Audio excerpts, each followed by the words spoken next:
এইটা আমাদের মদিনা জিয়ারার ভিতরেই ছিল, এটা আমাদের প্যাকেজের ভিতর ছিল। আমরা সেদিন গিয়েছিলাম উহুদের যুদ্ধ যেখানে হয়েছিল, যে এটা ইসলামের দ্বিতীয় যুদ্ধ, বদরের যুদ্ধের পরে যে যুদ্ধটা হয়েছিল সেটা উহুদের যুদ্ধ। তো এইখানে যে ছোট পাহাড়টা দেখতে পাচ্ছেন এটা হলো রুমা পাহাড় বলা হয় এটাকে। এবং এইখানে উহুদের যুদ্ধটা কিন্তু খুবই মর্মস্পর্শী এবং হৃদয় বিদারক একটা যুদ্ধ আমাদের ইসলামের ইতিহাসে। তো এইখানে যেটা রুমা পাহাড় দেখতে পাচ্ছেন, এখানে নবী করিম সাল্লাল্লাহু সাল্লাম 750 জন সাহাবীকে নিয়ে উহুদের যুদ্ধ মানে পার্টিসিপেট করে। তো এইখানে 50 জন তীরন্দাজ বাহিনীকে নবী করিম সাল্লাল্লাহু সাল্লাম বলে তোমরা পাহাড় থেকে নিচে নামবে না, যত যাই কিছুই হোক তোমরা নিচে নামবে না, তোমরা এখানেই থাকবা। কিন্তু ভুলবশত ক্রমে তীরন্দাজ বাহিনী কি করে, ওরা মানে নিচে নেমে পড়ে, ভাবছে যে যুদ্ধ শেষ হয়ে গেছে, জিতে গেছে, নিচে নেমে পড়ছে। এর মাঝেই আপনার মানে অপোজিট পার্ট যে ছিল খালিদ বিন ওয়ালিদের সাথে বেসিক্যালি যুদ্ধটা হয়েছিল।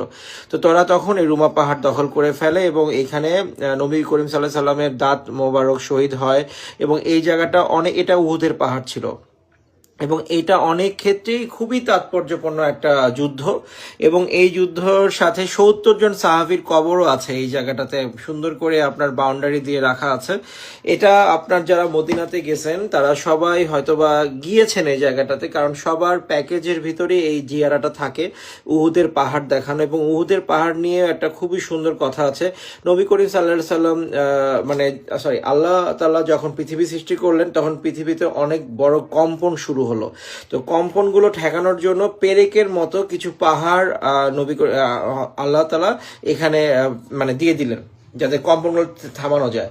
তো এইরকমই পাহাড় উহুদের পাহাড়। এবং উহুদের পাহাড়টা কাছ থেকে দেখলে আপনারা বিলিভ করবেন যে আসলে আমার কথা সত্য। বিশাল বড় বড় ডাইনোসর বা বিশাল বড় বড় হাতি, পাথরের পাহাড়, তো দেখলেই মানে যান ঠান্ডা হয়ে যায় এবং ভয় ভয় একটা অনুভূত হয়। তো এই জিনিসটা খুবই আমার কাছে ভালো লাগছে। এবং উহুদের পাহাড়টা এখন যদিও রাত্রেবেলা লাইট টাইট দিয়ে রাখে, তারপরও উহুদের পাহাড় এবং রুমা পাহাড়টা পাশাপাশি এবং এইখানকার